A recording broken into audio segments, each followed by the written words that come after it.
Assalamualaikum warahmatullahi wabarakatuh. Saya Jenny Francisca dengan NIM 19591113. Kali ini saya akan menjelaskan mengenai tentang kurikulum. Berikut penjelasan. Kurikulum berasal dari bahasa Latin kurir yang berarti pelari dan curere yang berarti tempat berpacu. Sehingga kurikulum dapat diartikan sebagai trik atau lajur yang harus diikuti seorang untuk mencapai tujuannya. Seperti yang tercantum di dalam Undang-Undang Nomor 20 Tahun 2003 tentang Sistem Pendidikan Nasional, Pasal 1 Ayat 19 menyatakan bahwa kurikulum adalah seperangkat rencana dan bahan pelajaran serta cara yang digunakan sebagai pedoman penyelenggaraan pembelajaran untuk mencapai tujuan pendidikan tertentu. Fungsi kurikulum memiliki beberapa fungsi. Yang pertama yaitu berfungsi sebagai alat media atau sarana untuk mencapai tujuan pendidikan.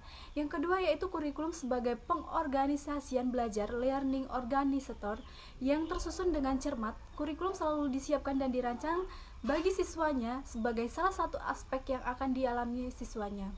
Yang ketiga, kurikulum juga berfungsi sebagai pedoman, misalnya pedoman kerja bagi guru dalam menyusun mengorganisasi pengalaman belajar siswanya. Yang selanjutnya itu contohnya pedoman bagi guru untuk mengadakan evaluasi terhadap tingkat perkembangan siswa dalam belajar mereka. Selanjutnya yaitu bagi pimpinan.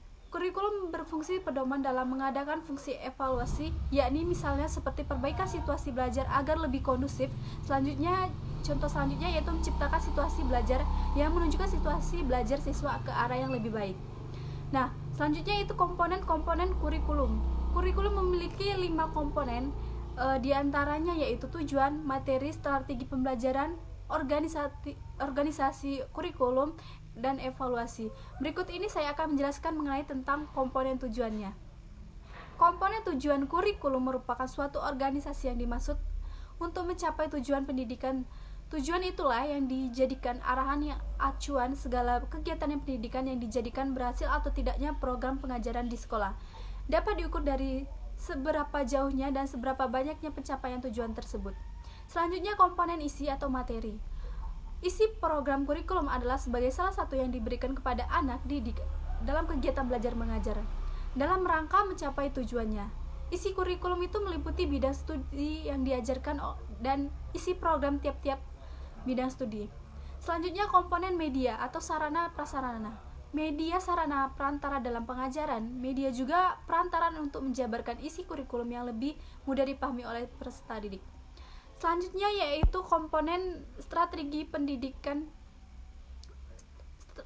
Selanjutnya yaitu komponen strategi pembelajaran. Strategi merujuk pada pendekatan dan metode serta perantara pengajaran yang digunakan dalam pengajaran.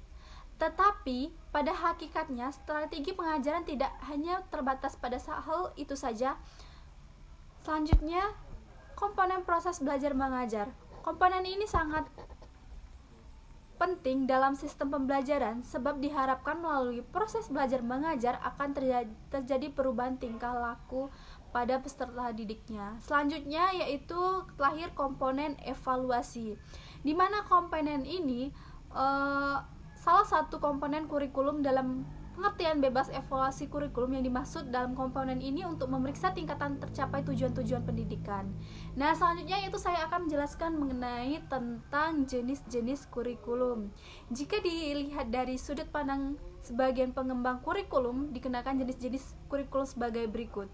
Yang pertama yaitu open kurikulum. Nah, jadi kurikulum ini merupakan kurikulum yang terbuka. Artinya, guru memiliki kebebasan untuk mengembangkan kurikulum sesuai dengan keinginan dan kemampuannya.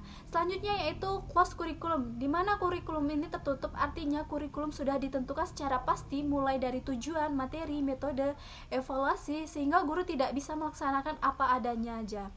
Nah, selanjutnya yaitu guide kurikulum, di mana kurikulum terbimbing ini artinya kurikulum setengah terbuka dan setengah tertutup, di mana rambu-rambu pengajaran telah ditentukan dalam kurikulum, akan tetapi guru masih diberikan kemudahan untuk mengembangkan lebih lanjut dalam kelas.